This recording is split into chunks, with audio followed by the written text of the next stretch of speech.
ஓவியா வணக்கம். தமிழ் சினிமாவுடைய முன்னணி தயாரிப்பாளரும் இயக்குனரும் விநியோகர்களுடைய சங்க தலைவருமான ராஜனுடைய தற்கொலை என்பது தமிழ் சினிமா வட்டாரத்தில் மிகப்பெரிய அதிர்ச்சி ஏற்படுத்தியிருக்கிறது.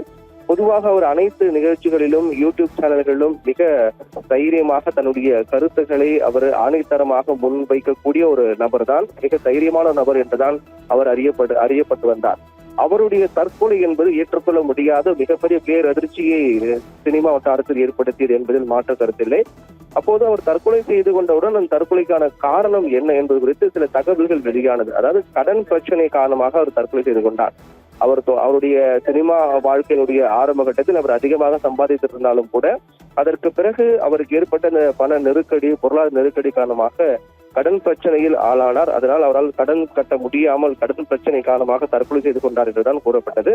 ஆனால் நேற்றைய தினம் அவருடைய மகன் மற்றும் மகள் ஆகியோர் செய்தியாளரை சந்திக்கும் போதுதான் அந்த தற்கொலைக்கான காரணம், அதோடைய பின்னணி என்ன, கடந்த சில மாதங்களாகவே அவருடைய மனநிலை என்ன என்பது குறித்து அவர்கள் தெளிவுபடுத்தினார்கள். அந்த அடிப்படையில் தான் ராஜனை பொறுத்தவரையில் கடன் பிரச்சனையால் தற்கொலை செய்து கொள்ளவில்லை என்றும், தமிழ் திரையுலகில் பலருக்கும் அவர் கடன் கொடுத்திருக்கிறார். அதாவது அவருக்கு கடன் பிரச்சனை கிடையாது, பலருக்கு அவர் கடன் கொடுத்திருக்கிறார். அப்படி கொடுக்கப்பட்ட கடன் அவருக்கு திரும்பி வரவில்லை, தொடர்ந்து அவரை ஏமாற்றி வந்திருக்கிறார்கள் என்பதால் இந்த தற்கொலைக்கான காரணமாக பின்னணி இருக்கக்கூடிய முக்கிய காரணமாக இருக்கிறது. அதனால்தான் கடந்த 5 ஆண்டுகளுக்கும் மேலாக இந்த கடன் தொகையை வசூலிக்க முடியாமல் மிகவும் சிரமப்பட்டு வந்திருக்கிறார். இதனால் ஏற்பட்ட மன விரக்தி காரணமாக தான் அவர் 5 ஆண்டுகளாக குடும்பத்தை விட்டு பிரிந்து தனியாக அவர் விடுதியில் தங்கியிருக்கிறார். அங்கு தங்கி அவர் தனிமையிலே வாழ்ந்து வந்திருக்கிறார். அவர் யாருக்கெல்லாம் கடன் கொடுத்தாரோ அவரிடம் கடனை பெற முடியாத ஒரு நிலையில் தான் அவர் இருந்து வந்திருக்கிறார். அந்த வகையில் தான் ரூபாய் 20 கோடி அளவுக்கு சிறிய மற்றும் பெரிய தயாரிப்பாளர்களுக்கு கடன் கொடுத்திருக்கிறார் ராஜன். அந்த கடனை அவர் திருப்பி பெற முடியவில்லை. அதனால் அவர் தொடர்ந்து விரக்தியிலும் ஏமாற்றத்திலும் இருந்து வந்திருக்கிறார். இதனால்தான் கடந்த 2 ஆண்டுகளாகவே ராஜன் மன உளைச்சல் இருந்தார் என்றும், அதனாலே அவரது உடல்நிலை மிகவும் பாதிக்கப்பட்டது என்றும் அவர் குடும்பத்தினர் கூறுகிறார்கள். இது போன்ற நிலையில் தான் தொடர்ந்து அவருக்கு ஏற்பட்ட மன அழுத்தம், கடன் வசூலிக்க முடியாத நிலை போன்ற காரணங்களால் 3 முறை அவருக்கு மாரடைப்பு ஏற்பட்டிருக்கிறது என்றும் தெரிவித்திருக்கிறார்கள் குடும்பத்தினர். அப்போது மருத்துவமனையில் அனுமதிக்கப்பட்டு சிகிச்சை பெற்றிருக்கிறார்.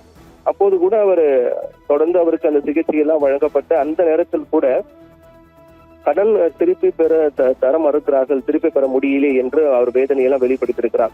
இந்த வேதனை தான் அவரை தற்கொலை செய்ய தூண்டி இருக்கிறது. இதன் காரணமாக அவர் தற்கொலை செய்து கொண்டிருக்கிறார் என்று அவருடைய குடும்பத்தினர் இதற்கான காரணத்தை முன்வைக்கிறார்கள்.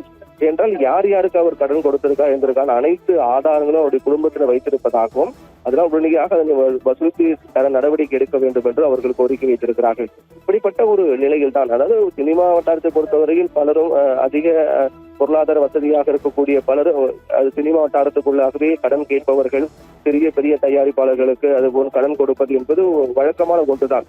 ஆனால் அப்படி கொடுக்கப்பட்ட கடன் என்பது திருப்பி கொடுக்கப்படவில்லை. 5 ஆண்டுகளுக்கு மேலாக 20 கோடி ரூபாய் கடன் கொடுத்திருக்கும் நிலையில் 5 வசூலிக்க முடியாத நிலை ஏற்பட்டிருக்கிறது என்றும், இது ஒரு மிகப்பெரிய ஒரு விரக்தி அவருக்கு ஏற்படுத்தி ஒரு மன அழுத்தத்தை அதிகமாக இருக்கிறது. அதன் காரணமாக அவர் தற்கொலை செய்து கொண்டிருக்கிறார் என்ற உண்மை தகவல், இந்த தற்கொலைக்கான காரணம் பின்னணி குறித்த அவருடைய குடும்பத்தினர் காரணத்தை முன்வைத்திருக்கிறார். செய்தி வெளியாகும் போது அவர் மன உளைச்சலில் இருந்திருக்கிறார்.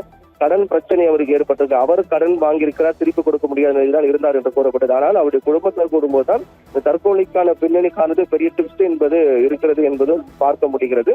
கடன் இவர் வாங்கவில்லை, இவர் கடன் கொடுத்திருக்கிறார், அதை பெற முடியாத காரணத்தால் தான் தற்கொலை செய்து கொண்டிருக்கிறார் என்று அவருடைய குடும்பத்தினர் கூறுகிறார்கள். மிகப்பெரிய சோகத்தையும் அதிர்ச்சியும் தான் ஏற்படுத்தியிருக்கின்றது. சினிமா வட்டாரத்தில் ஏற்கனவே கூறியது போல இது போன்ற கடன் பிரச்சனை என்பது பலருக்கும் இருக்கின்றது. அதாவது கடன் வாங்கி கொடுக்க முடியாத பிரச்சனை தான் அதிகமாக இருக்கிறது. கடன் கொடுத்து அதை வசூலிக்க முடியாத ஒரு நிலை என்பது, அதனால ஒரு பிரபலமான ஒரு நபர், சினிமாவில் ஒரு நபர், சினிமா துறையை சார்ந்த ஒரு பிரபல நபர் தற்கொலை செய்து கொண்டிருப்பது என்பது ஒரு மிகப்பெரிய அதிர்ச்சியை தான் சினிமா வட்டாரத்தில் ஏற்படுத்துகின்றது. ஓவியா.